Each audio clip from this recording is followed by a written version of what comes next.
Good evening and welcome to 27 Minutes here on WJTS 27. I'm Kurt Gutgsell. Redevelopment of Old Jasper has big plans for 2008. ROJAC President Dave Buehler recently outlined projects for their group.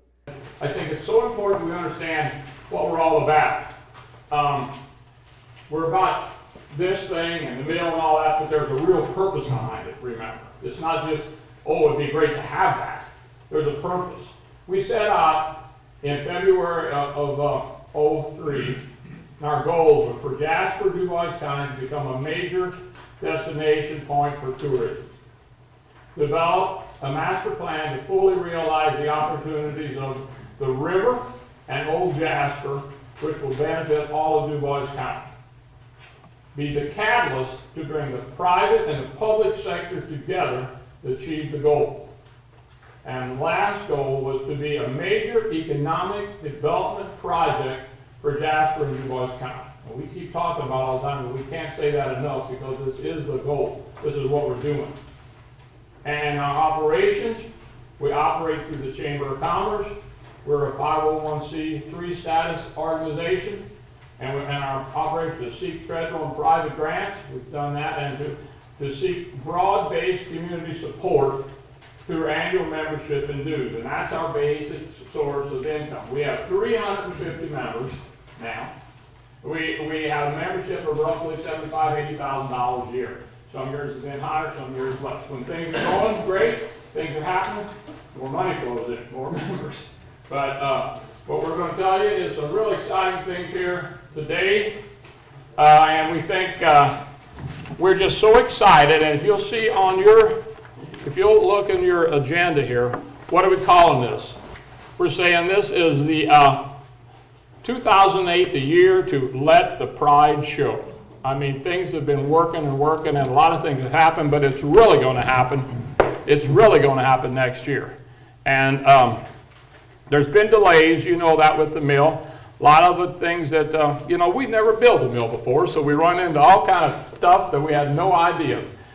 Including the river problems, building in the river, which was a bad idea, so we're changing that.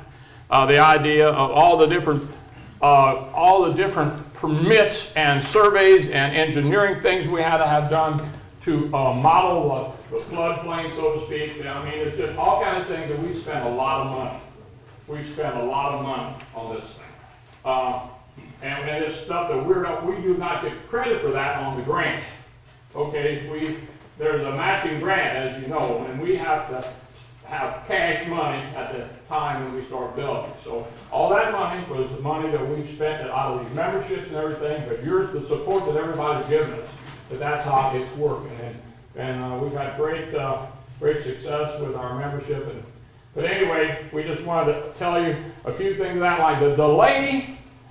Although, it was really disappointing to us. We're going to tell you all about today and what we're going to do. But it's for the better, because what we've come up with and where the mill's going to sit and how it's going to operate and everything is going to be far superior to what we had before. We were set up for all kind of maintenance problems that we didn't realize, all kind of issues. The way the mill sits now, and they'll explain it. I'm going to talk to you about the funding on building the mill. But the way it's going to sit and the way you're going to get around the wheel now with this plaza overlook is going to be phenomenal. So as you can see, we're going to talk today about the mill, the water wheel, the Jasper clock, the entry arch, the fountain, the train. We're going to talk about train service. We're going to talk about expansion of our sidewalk program, the pedestrian boulevard, and then we're going to talk about the fundraisers that help us attain our goals. Now, we are going to build the mill for no more than $1.5 million. Okay, our goal is to do it for 1.4. Okay, that's our goal. But that is what we're going to do. Now we have grant money. Okay, which everybody knows. We have a total of, we have a $900,000 grant and we have a $260,000 grant that all come from NDOT, okay? And this is the transportation part of the state, and that's how we got this funding, okay? But now we have to have a 20% match on that. So we originally had the 20% match, which was $200,000 for the first $900,000, okay?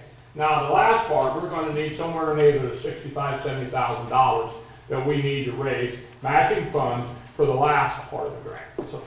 So that's what a lot of these fundraisers we got here are to achieve this extra funding we need for our other part of our match, okay?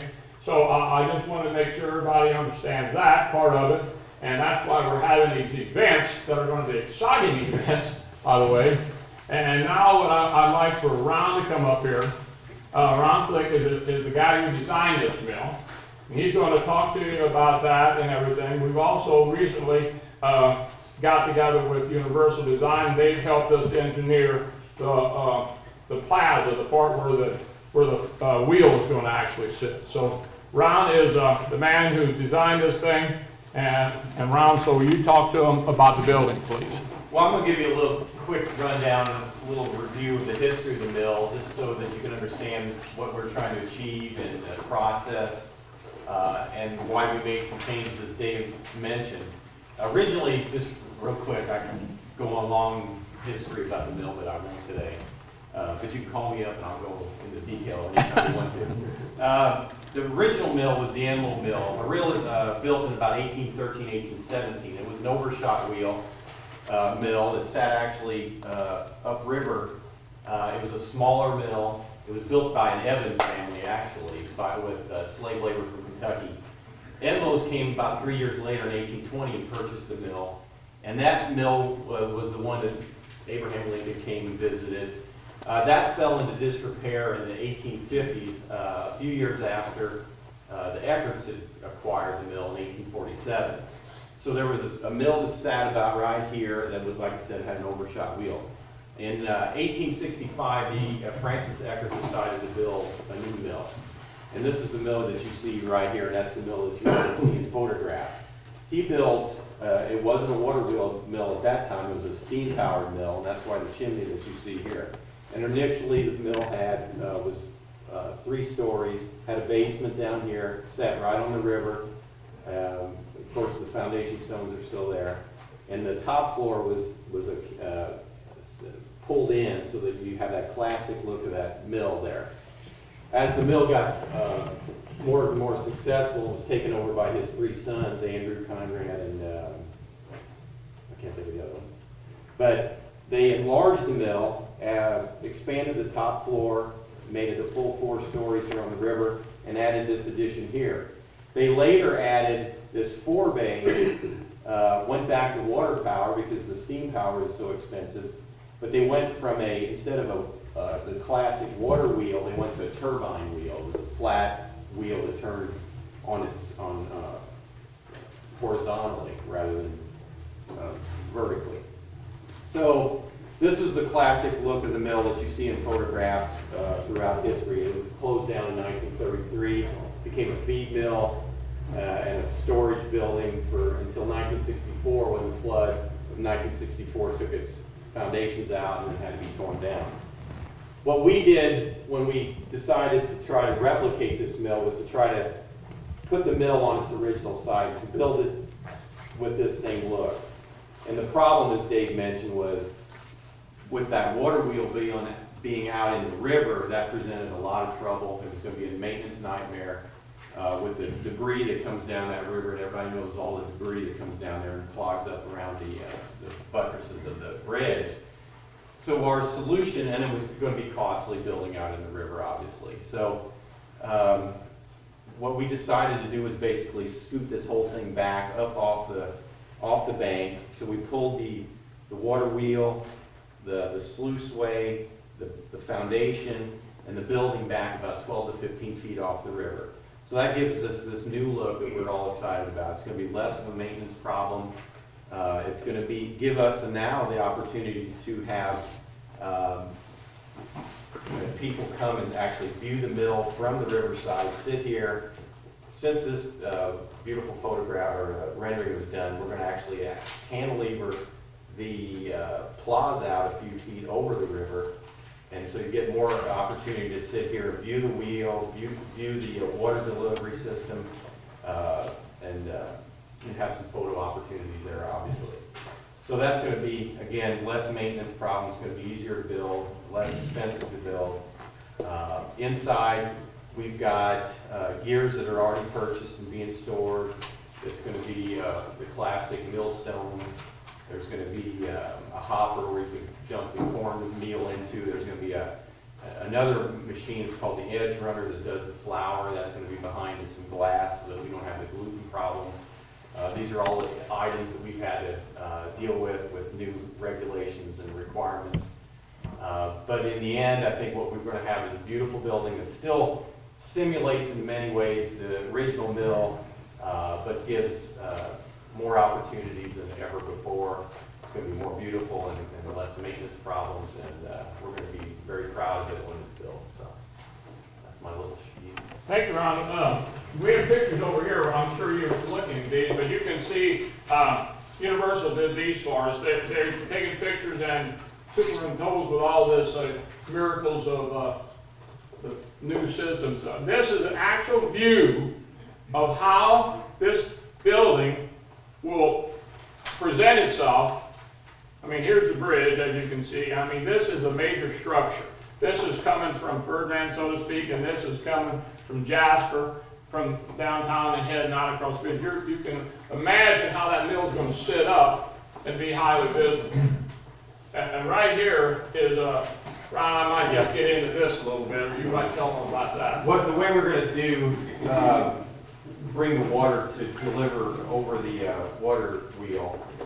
Initially, obviously, the dam was built for delivering that water to an undershot wheel. But everybody likes that overshot wheel. So what we're going to do is create a sluiceway here. Now, instead of drawing water out of the river and dealing with all the requirements, which causes a lot of problems, dealing with the Division of Water, the Department of Natural Resources, we're creating inside this area here a cistern or a tank or a holding area that will hold the water, and will catch rainwater and supplement that with city water. But that will be collected in here, down here.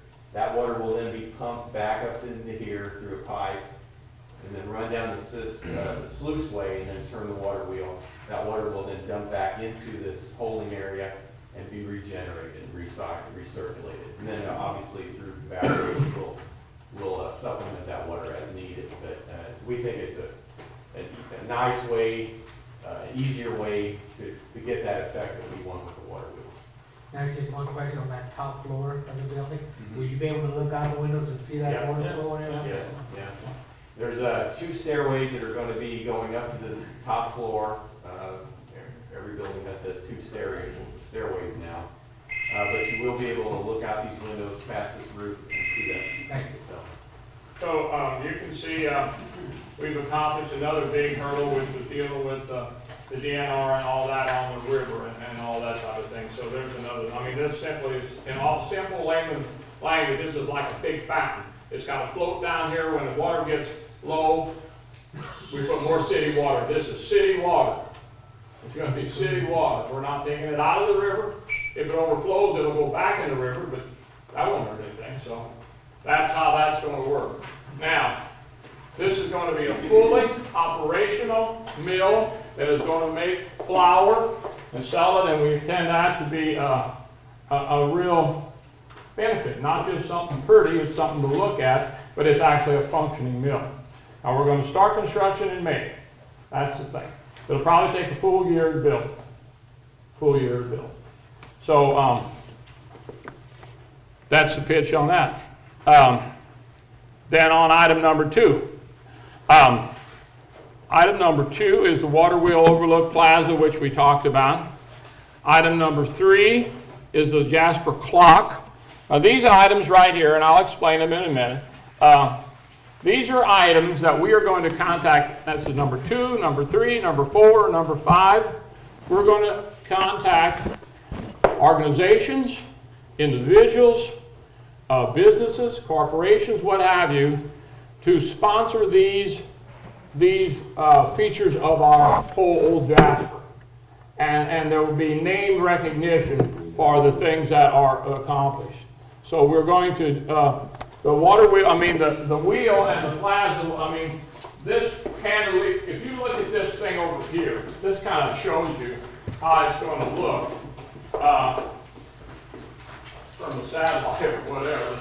I wouldn't know if they're taking that picture. I'll tell you that. Anyway, here's the mill, and you can see they're going to put a deck out here closer towards the water, okay? And that's the cantilever platform that is going to give us this effect that Ron's talking about, the photo ops and what have you there. It's going to really be an area you can get out there and see how this wheel really works. And that'll be really a nice feature. So, Mayor, do you want to explain that a little bit? Yeah, I have a question for Ron Fleck. In regards to that embankment and foundation where the mill is by the plaza. Yeah. Is that cement block? No. What is that? This is going to be concrete, cast concrete that simulates stone. And it's very convincing. If you've been up to French Lick or West Baden, that new spa thing they built there, if anybody's looked at that, if you look at the foundation of that building, that is all stamped concrete. And it looks like that. It's great. Initially, we did try to use the stone that we had and purchase more stone, but that was costly and we were going to have trouble finding somebody to cut it, shape it. So we went to this thing. Yeah. So that's the point. So that's one of these things. The clock. Now, I have a picture of a clock here that this is a major clock. It's similar to what we have out at the high school, but it's larger. You see these in major metropolitan downtowns or in big malls or whatever. It's going to say Jasper. It's a Jasper clock, and it's going to be right out there. But the clock will probably be named somebody's name clock. Okay, that's what that's going to be. Then on the entrance arch, we have the entrance arch will be right over here, catty corner from the Yamaha, okay? At that intersection of Mill Street. It'll go across. What we envision there is a pedestal on each side, probably, that it sets on. It would probably be stone look that matches the mill and all that type of thing. And then the structure is usually some type of a fabricated metal structure that goes over the road. We have pictures, so to speak, of what one looks like in Evansville. You've seen the arch down there. In the middle of the sign, it would say Old Jasper. This is one from Washington, Missouri. It's a little bit different idea. But we're going to have a major entrance arch right over here at the entrance right here. That's going to happen next year also. Okay? Then the fountain is it's a really a larger project. It is it's going to sit right out here also.